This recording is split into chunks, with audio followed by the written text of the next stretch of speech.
Hello, Marketing One students. Today we are going to talk about marketing research and information systems. And really the purpose of what we're talking about today is really being able to define what is marketing research and what are the main types of marketing research that are used in business and industry. And then from there, we'll talk about the next side of things. So the first thing we're going to do is just define marketing research. So marketing research is the purpose of market research is to provide data that will help solve marketing problems. So what they're doing is finding out what types of products should they sell, how much should they sell it for, where should they promote their products to, and really looking at, based on what that SWOT analysis says of opportunities and weaknesses, what can they do to help solve more marketing problems. So when we look at it, there's really two different things we have to look at. There's something that's data and data driven versus information driven. And so data is the first step of marketing research. Data is, what are you finding out? So if I'm a coffee company and I know that I'm selling on average 70 cups of coffee a day, that's data. So like I can say on Mondays are my busiest days and on Saturdays are my slowest days from 7 to 9 o'clock in the morning. I can like basically show how much I'm selling each day, each hour, etc. And then from there, the next part is information. And information is, what do I do with my data? So if I know on a Monday morning I'm selling more of my coffee from 7 o'clock to 9 o'clock, and then I hit kind of a lull after people are at work, the thing that I should be doing is making more coffee during that time to ensure that I have that available. Where on a Saturday, if I show that I'm selling more coffee between 8:30 and 10:30 because people are getting moving a little bit slower in the day, I'm going to not make as much coffee from that 7 to 9 o'clock, but more from that 8:30 to 10:30 range. What I'm doing there is looking at a pattern and making business decisions based on the pattern that I'm observing. And that's all based on that information. The next thing we look at is, why is it important? Why does it matter? A lot of times what it does is marketing research will help you recognize a problem and look at possible opportunities for growth. Maybe we're looking at trends. Maybe we're looking at media platforms or promotion platforms. Maybe we're looking at new products that we can sell. Think of it this way. A year ago today, if I said masks were going to be my number one seller in the school store, I would have laughed like, what kind of masks are you talking about? We don't sell masks in the school store. And now a year later, we're selling masks, and we're selling a lot of masks. So far to date, I think I've sold over 400 Spartan masks. Those are things to think about within that marketing research. When we look at who uses marketing research, it's really pretty much anybody.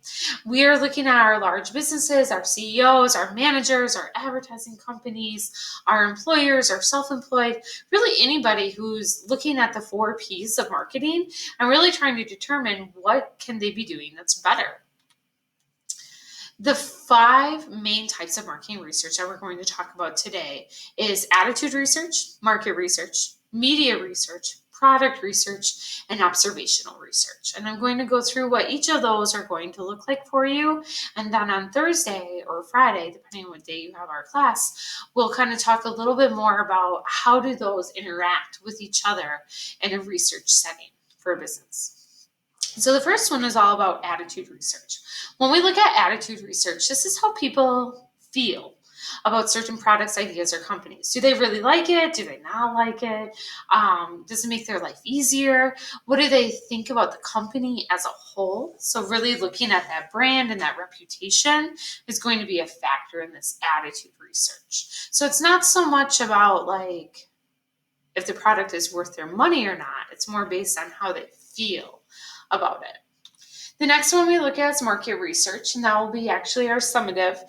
This semester is really looking at market research. And what that looks like is involving gathering, analyzing, recording, and presenting information related to marketing goods or services. So really looking at who their target market is or what their market segment, advertising strategies, price, etc., and then being able to do something with it. I always say it is absolutely pointless to conduct a survey and do nothing with it. If you're going to conduct a survey, you have to do the next step where you analyze and present that information to have an outcome. If you're just doing a survey to do a survey because it looks good, probably there's no reason to do so.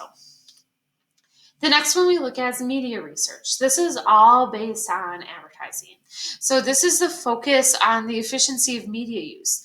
Sometimes you'll hear a commercial say, mention Q106 when you buy it, and they get like points back. What they're doing is on media research. They're finding out, where did you hear about our company?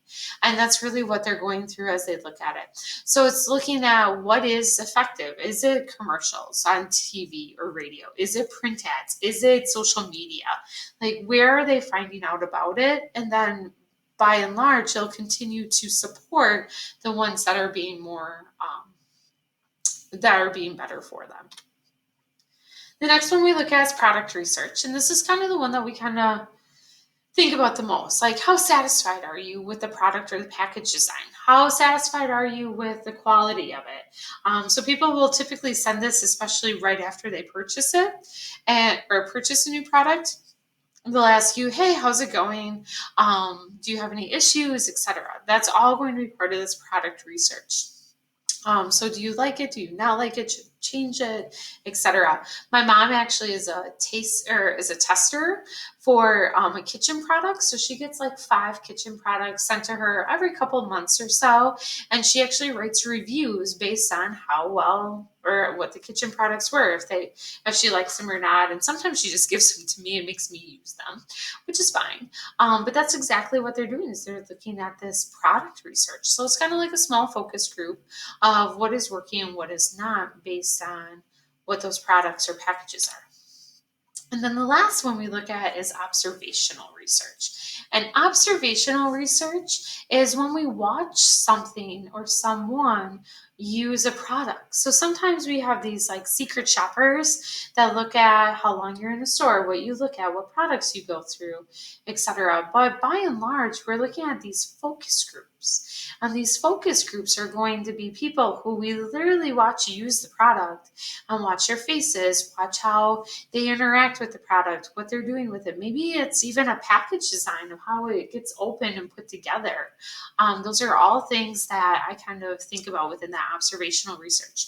One thing that is a really big trend right now, especially for little kid toys, is called frustration-free packaging.